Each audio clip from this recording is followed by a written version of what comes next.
Everybody, Andy here again, down on the beach once again. This one had to be a beach vlog. Now, in my time I've covered lots of different subjects, as you're probably aware. Some serious, some maybe not quite so serious, and maybe this is one of those ones that isn't quite so serious, but it can lead on to more serious ideas, I suppose. Now, we've probably all heard that rhyme, and sort of 1492 Columbus sailed the ocean blue. I'm sure we all remember that one. Well, in 1992, 500 years after Columbus made his great trip across the Atlantic and found the West Indies when he thought he was going to India, something else momentous happened, but it wasn't tied up with but I've got a bit of paper in my hand and also got something else in it. It wasn't tied up with sort of sailing ships and that type of thing. It was tied up with these little fellows, little rubber ducks. There we go. Smile to the camera for me. And because in 1992, as I said, I've got a bit of paper with some facts on it because I can't remember everything, you know. A consignment of rubber ducks and all those sort of assorted animals were going through the Pacific, and they came into a storm in the sort of middle of the Pacific, over the sort of northwest corner of the Pacific. Got caught in this storm, and one of the containers got washed overboard, and in that container was 28,800 rubber ducks, turtles, beavers and frogs, all packed into this container. Now, these all escaped, and ever since then they've been making their way around the world. Now, quite a lot of them actually got caught up in the Pacific itself and have been going more or less round and round the Pacific in one of the big ocean currents that does more or less a circular motion.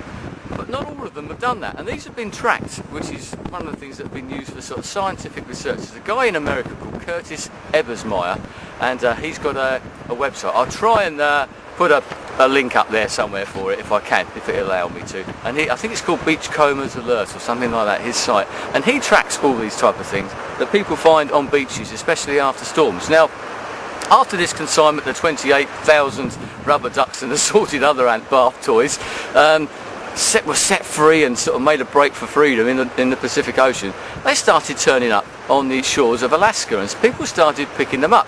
And this started this whole idea of monitoring where they were. Now, they thought, the scientists thought, Mr. Ebersmeyer and that thought, that these are just, every so often would turn up on the Pacific shore of Alaska, and that'd be the end of it. People kept finding them and reporting the finds. But since then, they've started turning up in other strange places as well. They've been found in Hawaii, which isn't surprising, it's part of the Pacific, I suppose. But also, what they found out, that some of them, I don't know how, but they managed to get up to like the Aleutian Islands, as I said, around the Alaska sort of area, and they think they must have got frozen in the sea ice, because several years later they turned up in the Atlantic Ocean. They'd obviously made this sort of voyage through the Northwest Passage or thereabouts, and now they're finding them in the Atlantic Ocean. And this, as I said, they're starting to wash up on the coast of Britain. I don't think we'll get them here. So if you ever find one of these little rubber ducks or turtles or frogs, apparently they're called floaties, that's the sort of the brand name that they are, but they're still going around. As I said, this was 1992, here we are in 2008, and these things are still being tracked. Obviously, some of them have got destroyed. They might have been brightly coloured to start with, but lots of them are now being bleached by the sun. Some of them have sunk, obviously, without trace.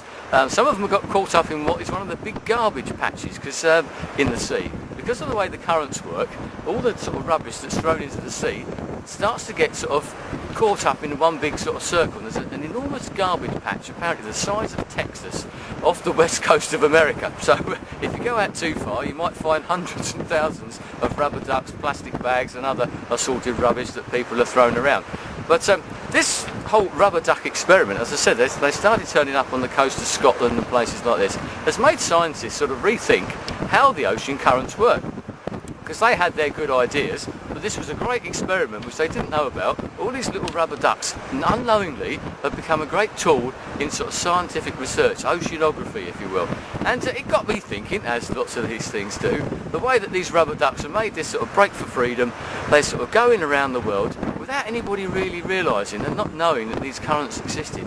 And to me, that's the way that we are, isn't it? So we're like, some of these rubber ducks have got caught up in this sort of spiral of currents in the Pacific Ocean, and we do that, don't we? We just go round and round in circles without really ever getting anywhere. And some of us make a break for freedom, and we'll sneak away, we'll get caught in ice, and we'll end up in the Atlantic and have a great adventure in our lives before the sun or the sea takes its toll on us. So maybe that's what we do in our lives. Some of us are a bit more adventurous than others. But in another way, it also shows how everything's connected.